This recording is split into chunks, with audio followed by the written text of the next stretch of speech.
where learning English is easy and fun. I'm Emily. And I'm Paul. Hello, Emily. How are you today? Hi, Paul. I'm doing great, thank you. Feeling very happy to be here with all our friends again. How about you? I'm doing wonderful too. The sun is shining and we're ready to talk about something super fun. I always enjoy our time together. Me too. And before we start our chat, a quick reminder to all our amazing listeners. Please, if you haven't yet, it helps us a lot. Yes, and also give this video a big thumbs up, a like, and share it with your friends who are learning English. It makes a big difference for us. Exactly. Your support means the world to us. Thank you. So, Emily, today we have a very practical and exciting topic, right? Yes, Paul. Today we are talking about English at the mall for shopping. Going to the mall is a common thing for many people, and it's a great place to practice English. Oh, that's a fantastic idea. Malls are full of opportunities to use English. You see signs, you talk to people, you ask for things. It's perfect. Right? And it's not just about buying things. You can go to the mall to eat, to watch a movie, or just to walk around. So many possibilities. Yes, you're right. So, let's imagine we are going to the mall. What are some first words or phrases we might need? Good question. Let's start simple. When you enter a store, someone might say, "Can I help you?" Ah, yes, that's very common. And what can we say back? You can say, "Yes, please. I'm looking for," and then you say what you want. For example, "I'm looking for a new shirt." Or, if you're just looking, you can say, "No, thank you. I'm just looking." Oh, "I'm just looking" is very useful. Sometimes you don't want help right away. You just want to see the items. Exactly. It's polite and clear. What about when you see something you like, Paul? Let's say I see a nice shirt. I might want to know the price, right? So I can ask, "How much is this?" Or, "How much does this cost?" Perfect. Or if you're holding it, you can simply point and say, "How much is this one?" That's very clear. Yes, that's even better. And what if I want to try it on, like a shirt or a pair of pants? Great point. You can ask, "Can I try this on?" The store assistant will usually point you to the fitting rooms or dressing rooms. Ah, fitting rooms. That's where you try on clothes. Good to know that word. Sometimes they say, "The fitting rooms are over there." Yes, exactly. And after you try something on, you might want to know if they have it in a different size. Oh, like if the shirt is too big or too small. So I can ask, "Do you have this in a smaller size?" Or, "Do you have this in a larger size?" Excellent. Or you can ask, "Do you have this in a different color?" if you like the style but not the color. Wow, Emily, these are all very practical phrases. It makes shopping so much easier. It does. And what about when you are ready to buy something? What do you say? When I'm ready, I usually go to the cashier or the checkout. I might say, "I'd like to buy this, please." Yes, or simply, "I'll take this." And then the cashier will ask, "Will that be cash or card?" Ah, yes, cash or card.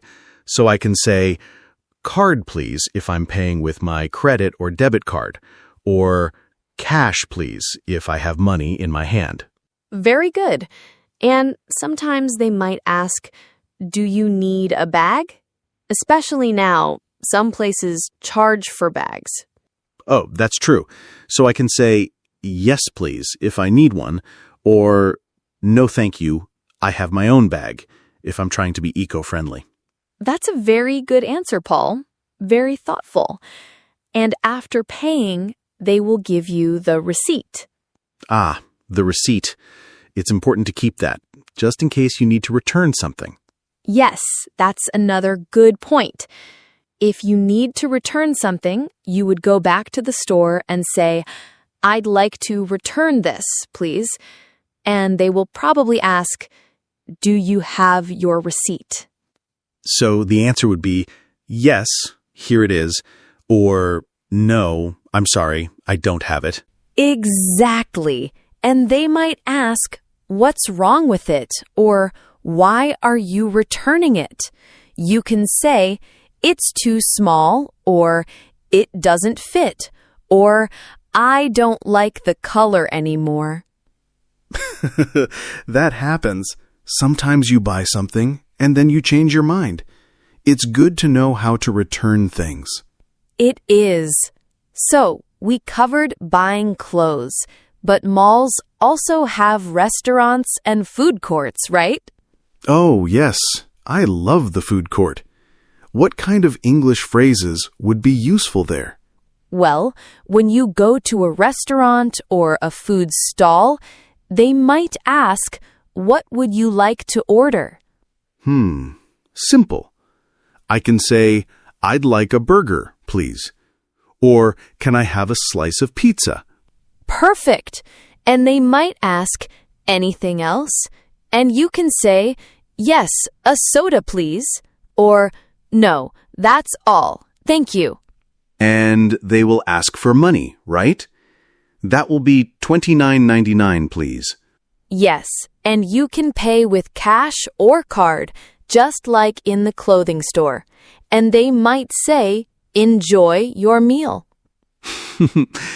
And I would say, thank you. It's nice to be polite. Absolutely. Politeness goes a long way. What about if you're looking for something specific, Paul? Not just clothes or food, like a bookstore or a shoe store. Ah, okay. So I could ask, excuse me, where is the newest bookstore? Or, is there a shoe store on this floor? Very good. Or if you see a map of the mall, which many malls have, you can try to find it yourself. But asking is always a good option if you can't find it. Yes, it's good practice to speak. And what if I get lost?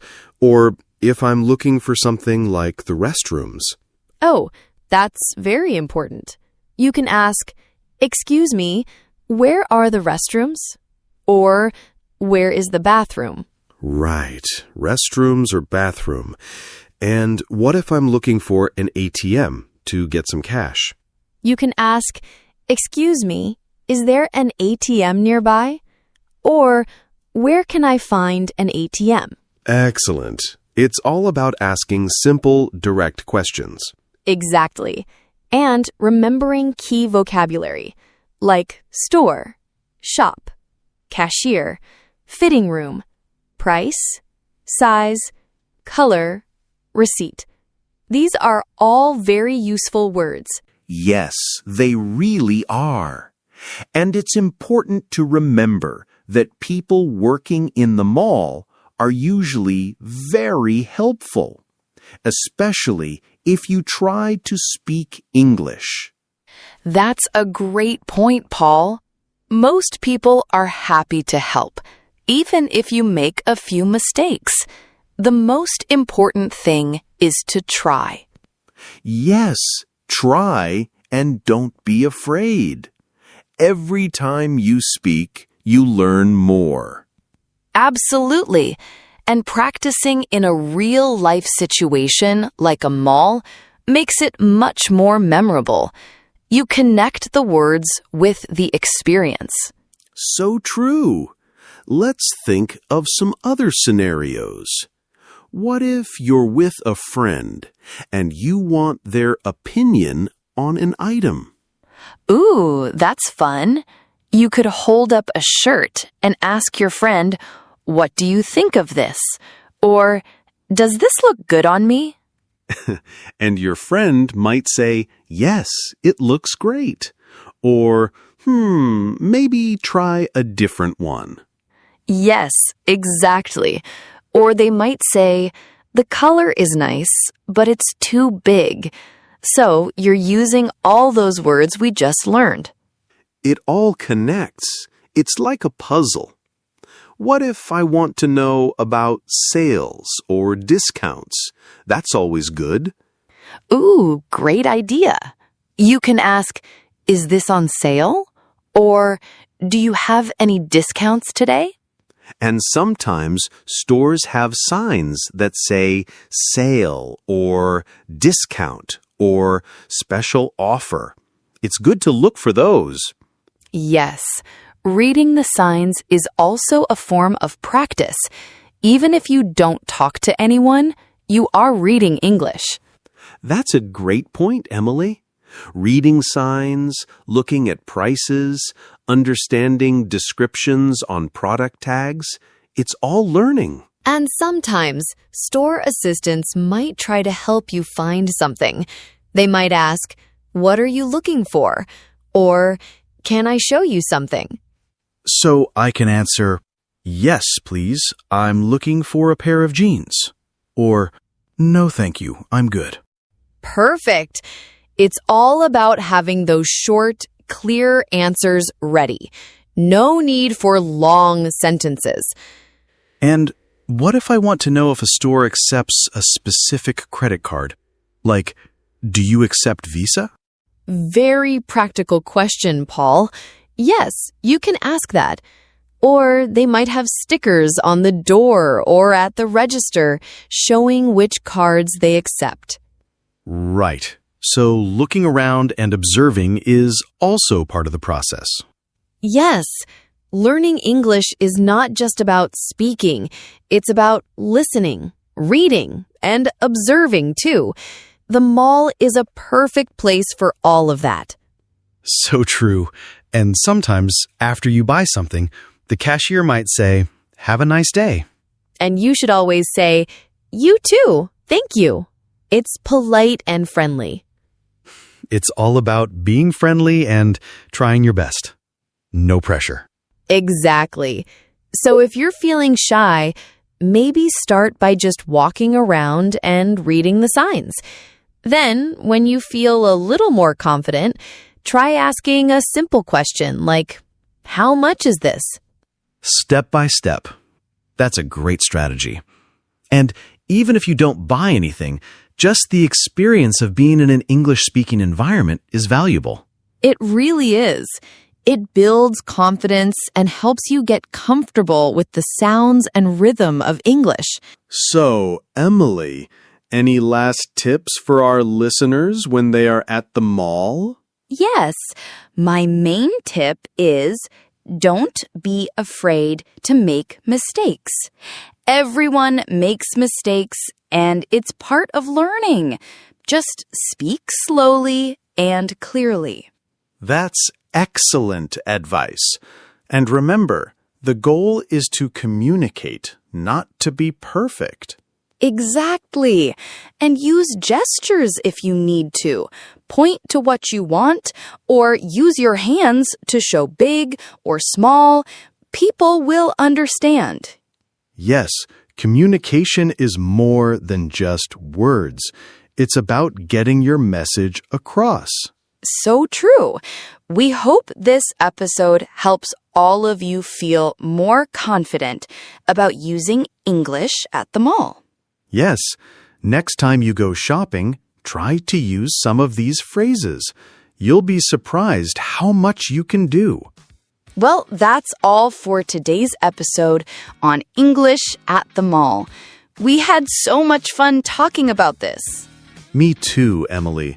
It was a great chat. Don't forget, if you haven't already, And please give this video a big like. and we'd love to hear from you. What is your favorite thing to do at the mall? Or what is one new English word you learned today about shopping? Let us know in the comments below. Your comments help us to make more videos that you love. Thanks for listening, everyone. We'll see you next time. Bye-bye. Happy shopping and happy learning.